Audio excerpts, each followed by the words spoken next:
Guys, welcome to another episode of Tuned Up. This is gonna be sweet. Why? Because we got a super rare car behind me. The Clown Shoe.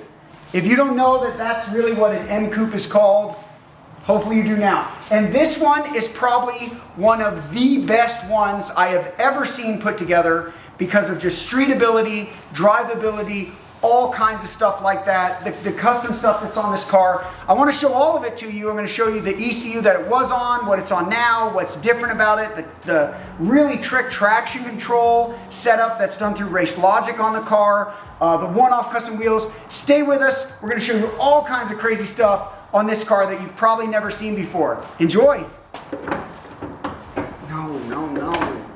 No. Okay, you ready to talk about it? Yeah, let's talk about this. And then ask Braden, if I miss anything, you stop me so the internet trolls don't come out of the woods and start attacking, which they always do. So if I forget something, let's talk about it. Should we start in front? We're going to roll back. Yeah, let's do that. Because there's going to be some stuff on here and people are going to be like, that's gross, right? Or you can be like my wife and be like, why does it have that? Okay, so start here. Intercoolers. First off, people always ask me what this is. Okay, it's a fuel cooler. Unlike the rest of you people on the internet with your modified cars, this owner drives the piss out of this car everywhere. Now, it's on staged fuel pumps, okay? It's on stage Walbro 450s, which people say, oh, you can't vapor lock that. You're not going to heat soak and vapor lock that. Well, he does. He'll drive 2, 3, 4 hours in it, and it did vapor lock a Walbro 450, which I have also done on my Civic. I did it about 3.5 hours on my drive to Idaho. I vapor locked a single Walbro 450. Yes, I was low on gas. Yes, it took a while to get there. I really had to heat soak the whole system, but you can do it. I have a fuel cooler on my Civic. Doesn't happen anymore. This looks like the straight AutoZone transmission cooler special that the owner did, but guess what? It works. There are no more issues with fuel. And it was as easy as snipping the return line coming out of the regulator. And now instead of it just returning right back to the back of the gas tank, it just returns through the fuel cooler and then back to the back. So it's not like this is some restriction on the system or anything like that. It's not like that, guys. Yeah, so that's how that is. Okay, let's keep working our way back. First off, we have the BMW 30-degree tilt. So, yeah, the car's turboed. It has a sick manifold on it and turbo, but you can't see any of it. None of it, because BMW lays their motors over to the side. Why do they do that? Because you get more room for intake plenum, okay? Now, the previous owner would describe, this car was originally built back east by Active Auto Works, and they would describe that it would get terrible heat soak with the intake. So they actually wrapped the intake manifold is under there. They wrapped the whole intake manifold. Also, the car used to be on pump gas, and so it had a water meth kit on it from way back in the day. There's a lot of cool stuff on this car that was just, yes, this car was in Eurotuner magazine in like 2004. Right? Jeez. Where probably half of you were like in middle school at that point, but whatever. Let's see, 2004, where was I? I was in college, you know? I was like my junior year of college at that point, so we were having a good time.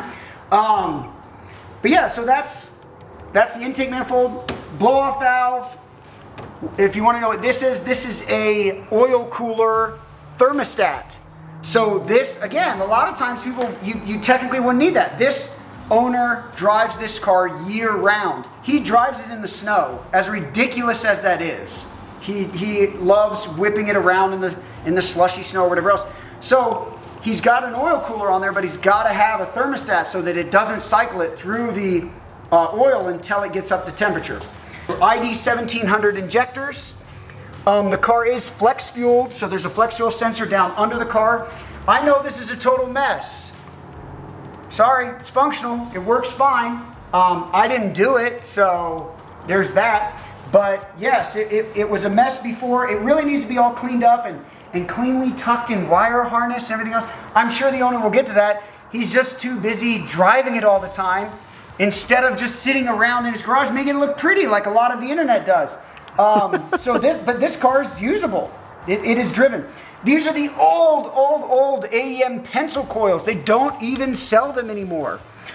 This is where the water meth container is, but underneath of it is an M&W Ignition Pro 12 box. And then way down below is a full twin scroll manifold with dual 44mm wastegates and a BorgWarner EFR 9180 turbo. Super light Gamma TI wheels, spools up really fast. This car is great. I have it back. I actually tuned this car 4 months ago, but we were having some Vanos issues. They finally got the Vanos fixed. For those that don't know, on the S52, a little later, we're gonna have a video coming of an S54 that I'm gonna be tuning on an AEM Infinity. This one is an S52, fully built head, built bottom end, the whole 9 yards. Vanos on these cars is really kind of more like a VTEC Vanos. I can't actually control the amount of degrees. It basically is on and it advances the cam, and off and it shuts it off. So Braden, you picking this up? I'm picking it all up. Good. We're good. Am I doing good or? I mean, yeah, you're explaining everything good, because Okay. that looked like duct tape, and I feel like a lot of the internet would have roasted. They probably, look, it's not, look, I get it. When you look under this engine bay, this is what I would like to call business. This is all business. This does business. This thing gets driven a lot by the owner. This car is over 800 wheel, and he uses every little last bit of it. Brakes, drive shafts, he brakes, he's on like his second differential. This car is driven hard all the time. TC Klein, full coilover suspension all the way around. This is sick. What are those? This is crazy. These are one-off custom wheels. The owner loved I think they're called Speed Stars. That wheels that come on this, but he wanted the big brake clearance. He wanted to be able to run a 255 up front and a big 315 or even 325 in the rear. What is he? He might even run a 335 in the rear. We gotta look real quick. 305. He's running a 305. The car previously had a 315 in the Michelin Pilot Sports Cups, but as you guys know, the Arch, and now he's on R888Rs. They run wide, like easily. I would say upsize them 10 mil every single time. So if you're running a 275 and you order the R888Rs, just know that it's really going to be like a 285 in its width. So he wanted the Speed Stars. He wanted the giant width. He wanted a 3-piece wheel. He wanted all that. So he actually himself custom designed and built these wheels. Found a company that would make them for him from the blanks all the way. Obviously the hoops, you just buy hoops for those of you that never built your own wheels before, which is pretty much all of us. Okay, the hoops you pretty much buy, but the center he had to find, it's completely machined, one off. He's actually sold like 6 or 7 or 8 sets. A bunch of people on Beamer forums saw these and were like, hey, I want a pair. He has this silver set. This is brushed. I have a picture. I'm gonna send it to Braden, try and edit it in. There's a picture of this car with gold wheels on it. I love it. I would be rolling this car with those gold wheels all the time. What, gold? Oh, I know it sounds so chintzy, but yeah, it that's just a little weird. Looks so right on this car. I couldn't believe it. Now let's move here. Super rare, hard top, no convertible. Okay, here we go again. I don't know what you want to call it, the lobster interior. I think the owner said there's only like 34 that were made with hard top and the lobster red interior. So that's super crazy. Rare. It runs a full dual link exhaust, but this is even cooler. He has a mechanical valve under his seat that he pulls, and when he pulls the valve, it allows it to use both sides of the exhaust, okay, so that it's really quiet. If the valve is closed, it forces all the exhaust to go down one side that also has 2 resonators and the muffler. And when he does that and forces it all down the one side, the car is really quiet. He then can open it up, he can push his little valve, and then it allows it to use both sides of the muffler, which is way less, but the one side has no resonator. So you do get a skinch of drone, but you get way more flow. So it's just really cool that the car can be super quiet, a total sleeper, and then he can actually, with a little valve under his seat, he can open it up. And come on, Braden, what else do the people want to know?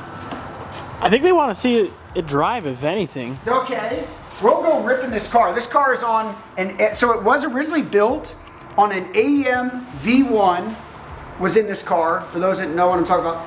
where, and man, they had done some wizardry. Oh my goodness, hats off to Active Auto Works. Some wizardry was done on this car to get it to work.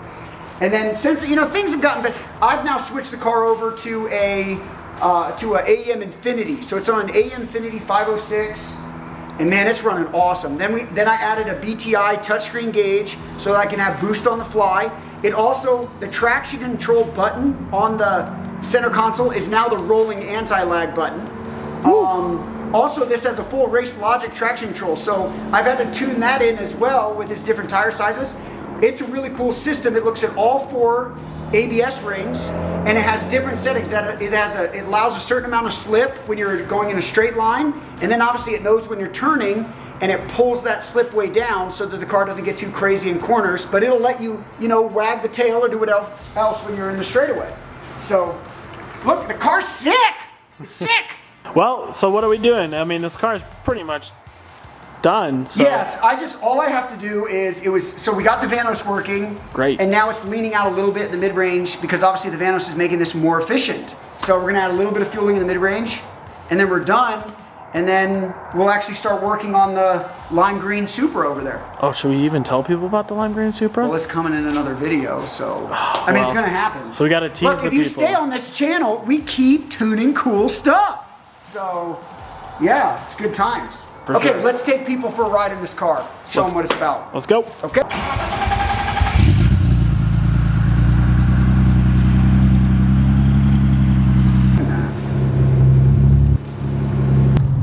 So super smooth.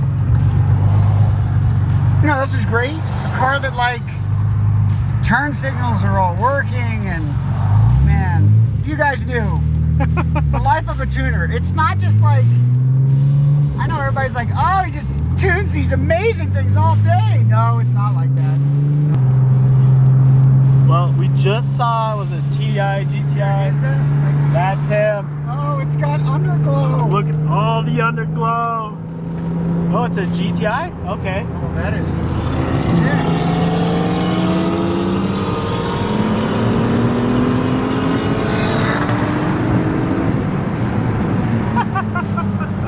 Good for it, I think. So you want to play for it? That was awesome. Yeah. I like the glow. The glow? One more, I'll give you the hit.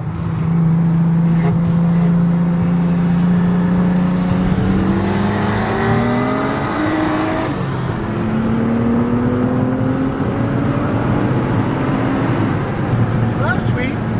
Huh. That was on 14 pounds. That's 14 pounds, huh? Oh yeah, man, these brakes are so kick-ass. Oh, these are awesome.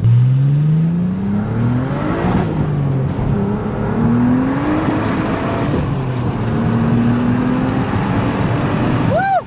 Oh my goodness, on 20. Oh, man, 20 feels good. Hey, and just so the internet is also clear, this car has already been tuned. This car is actually owned by like my best friend. I would never, ever race a car that I was tuning if it wasn't my buddies.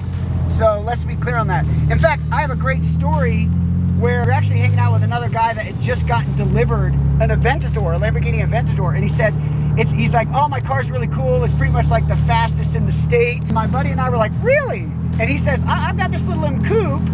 It's really quick. Like, we should do a pull. So anyway, he couldn't go out. So he said, hey, JR, come by, grab my coupe, and go race that guy. So I said, awesome, dude. So yeah. So no, so before you guys all think, oh my goodness, this guy's racing other guys' cars, this is kind of a particular car. I can't show you what I'm doing. Like, we would never do this in other cars because we can't. That's just, you can't do that. But this car is totally different. This car is special. Awesome. Awesome. Awesome.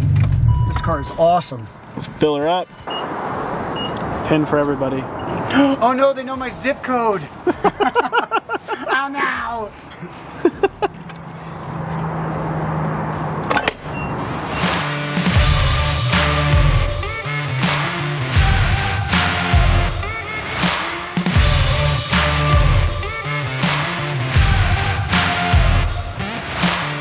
Okay, the lady in that silver car was washing her entire car with the scrub washer thing for your windshield. Which look, I'm sure we've all done that at once. I wonder if the owner would like it. We could just give this BMW, we could give the M Coupe a quick wash real quick, right? It'd be perfect for the paint. Yeah, Perfect I'm sure for he the wants paint. us to do the wheels, you know, he can just have another set made.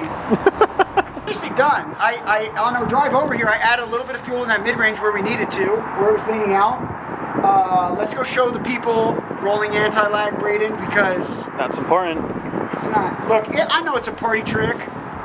It's something you show off, but man, it's addicting. It's fun. Like just being able to hear the pops and bangs, and then you just get plastered into the seat. It's a really good time. I like it. Let's get it. We attached it right down here. I think ASC was the old traction control button, but now it's rolling anti-lag. Okay, you ready, people? Here we go. Woo! Wow.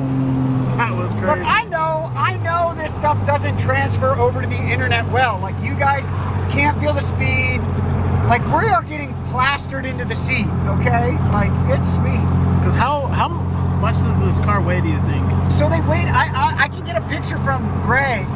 It was like, I want to say like 3,120 pounds or something. Like it's Jeez. light. That is insane for a car like this. Yeah, With like that it- much kind of power too. Yes, it's light. It is not heavy. I thought, because I was like, well, it's still a BMW, you know? Oh yeah. It's gonna be 33 or 3,400 pounds.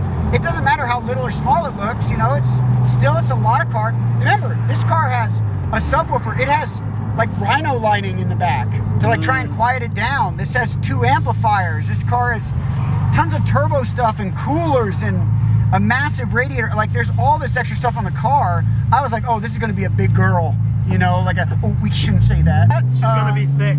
Oh yeah, thick. That's Is that pretty true. considered? Can we use that? That just means like, see, oh, hold on, we got the underpass coming up here, underpass. buddy. Can we do the rolling anti-lag in the underpass for the people? Here it goes. Ready? Pop, pop, pop. Oh man, woo! This car flies. That is insane.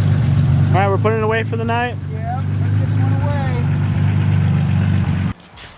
Okay, so hope you guys enjoyed the BMW M Coupe, clown shoe, whatever you want to call it. This car is awesome. If you ever get a chance to drive one, super sweet. And if you ever get a chance to own one that's all put together like this, even better. Remember, like and subscribe to our videos. We got a lot of cool content coming your way. If you guys have anything, more questions or whatever else you have about this coupe, we can answer those about you. And can't wait to see you on the next one.